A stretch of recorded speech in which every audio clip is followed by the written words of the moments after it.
Have you ever had one of those weeks where nothing seems to go right?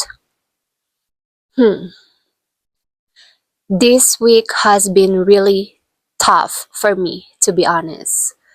Stress, frustration, feeling like things just weren't fair all week long. And I just want the week to just be over.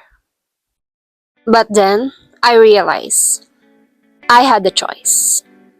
And as you saw in the title and the thumbnail, I chose happiness. Even when everything pointed to frustration, I refused to let it win. So today I want to talk about how I made that shift and how you can too.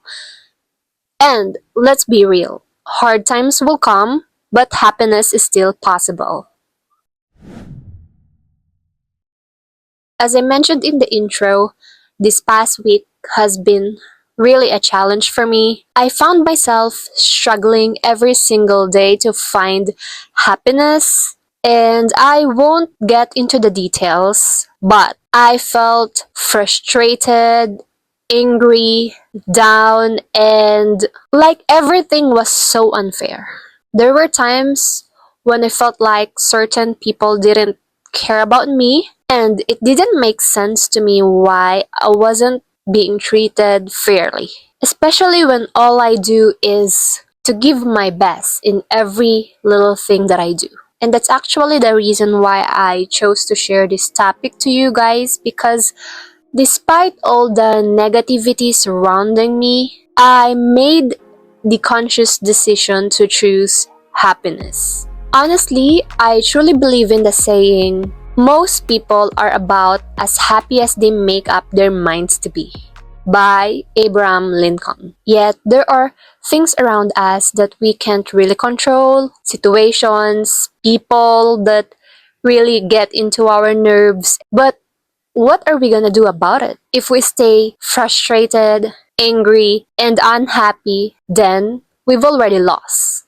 So today I wanted to share 8 things you can intentionally do and choose to be happy even when life gets hard. These are all practices that I truly follow in my own life, and they've allowed me to find happiness even in negative circumstances. Honestly, I'm so grateful today. My heart is so happy that I was able to end this week right, stronger, resilient, and full of joy. Here are 8 intentional actions to choose happiness today. Number 1, count your blessings. Happy people choose to focus on the positive, shifting their attention toward the good in life instead of the bad. They train themselves to find reasons to be grateful, and they express this gratitude whenever possible. You know what? It doesn't really take long to realize that there are a lot of things you can be grateful for. So, this week, with all the negativity and frustration surrounding me, I really had a realization halfway through. I needed to focus on gratitude. Whenever negative thoughts crept in, I countered them with positive reflections and things I'm thankful for. I honestly would repeat these phrases on my mind. Thank you, God.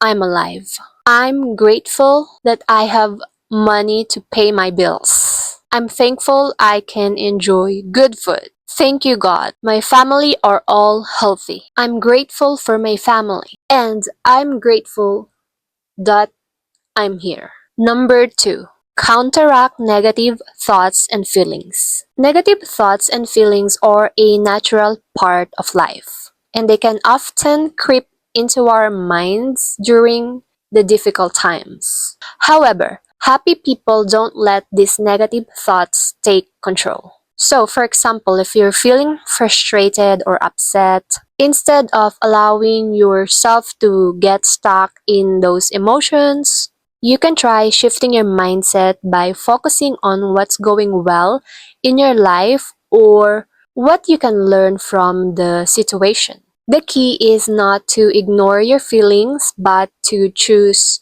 how to respond to them in a way that doesn't let them overwhelm you. Honestly, it's okay to be real and to be honest with yourself.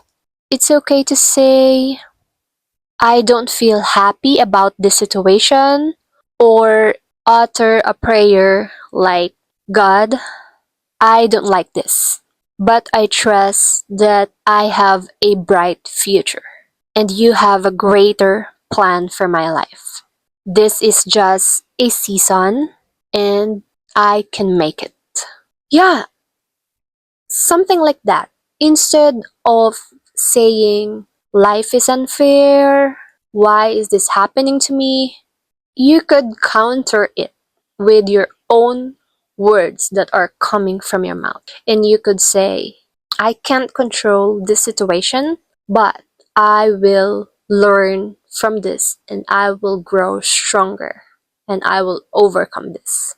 I heard Joyce Meyer once said, sometimes you just have to go with the flow. And for me, it means let it be. It will come to pass. Number 3. Practice one life improving discipline. There is happiness and fulfillment found in personal growth. To know that you have intentionally devoted your time and energy to personal improvement, it is one of the most satisfying feelings you'll ever experience. Embrace and practice at least one act of self discipline each day. So, for me, I chose to listen to faith building messages every morning to start my day. And before I go to bed, I committed to reading a book by Jack Canfield. It is called Success Principles. Things weren't going well for me. As I've mentioned, this past week was really a challenge. But I chose these positive habits. Although I was tempted to listen to music on YouTube that are sad and encourage my loneliness or disappointments, or scroll on Facebook for news, especially the negative news in my home country, I immediately decided to listen to songs that encourages me and uplifts my spirit, and I chose to focus on improving myself one day at a time. It is so crucial because when you do this, you might not see changes immediately, but you're sowing seeds. And trust me, you'll be happier in no time when you do the right thing. Number 4, hold back a complaint. So the next time you feel the urge to complain, whether it's about a person, a situation, or even yourself, pause and choose not to say anything. By holding back, you'll not only avoid fueling an unhealthy and unhappy environment, but you'll also experience a sense of peace and joy. Choosing silence in the face of frustration can be incredibly empowering and can help you maintain control over your emotions in difficult situations.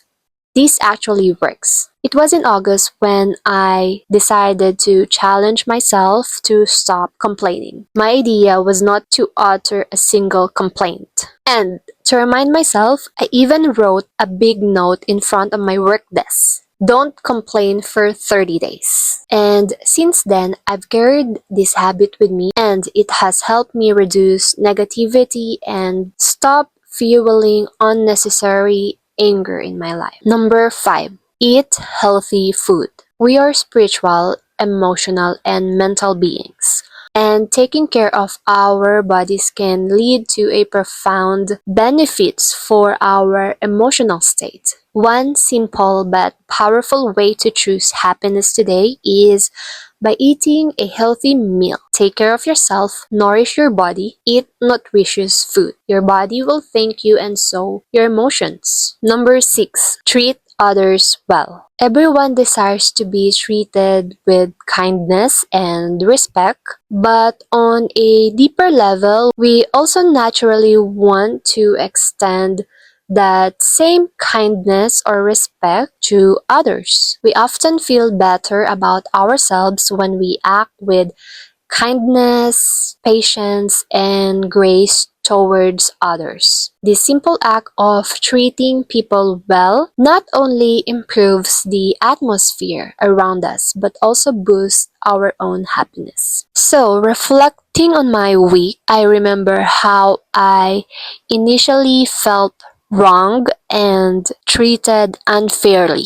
However, towards the end of the week, I realized something. Maybe I need to treat others well and be kind to them. Because when I decided to treat others with kindness, love, and respect, it didn't just improve their day, it also brought me a sense of satisfaction. By showing patience and respect, I was not only honoring others, but I was also gaining a sense of peace and happiness. And I realized that being kind is a powerful way to lift up my own spirit. And that's exactly what helped me regain happiness before the week ends. Number 7, forgive others. Forgiveness is one of the most powerful actions we can take for our emotional well being and happiness. Holding on to anger, resentment, or hurt only weighs us down and affects our mental and emotional health. When we forgive others, we free ourselves from the burden of negative feelings, allowing us to experience peace and emotional healing. So, forgiveness doesn't just mean forgetting or excusing the wrongdoings. It simply means choosing to let go of the emotional pain associated with them. And forgiving others is not just for their benefit, it's for yours as well. And to be honest, it is really for you. Because when you forgive others, you are reclaiming your peace and you're making a way to release all the negativities and just accept joy or happiness in your life. Let go of the grudges and over forgiveness to others who have wronged you. And you will create a space in your heart, in your life, and in your mind, a space for joy, enjoyment, fulfillment, and freedom. Last but not the least, find time to be alone. Taking time to be alone helps you disconnect from the outside world and escape the noise around you. I actually practiced this last Friday and it made all the difference. Earlier in the week, I let gossip and negative news steal my peace, fueling my frustration. But I realized I need to make time for myself to preserve my happiness. And while I can't control other people's words, I do have power over my actions. Only you know what brings you peace. So be intentional about creating a space for yourself. Take time to be alone, disconnect from the crowd, to spend time in solitude. Do so. You need that. We need that time for ourselves. And it is not selfish. You need to protect your peace, and it leads to greater sense of happiness. And that's it for today's video. Life can be tough, but don't lose your joy. Choose happiness. I hope these tips inspire you to intentionally take actions and choose to be happy no matter what you're going through. And remember, happiness is not something we try to find, it is something we create.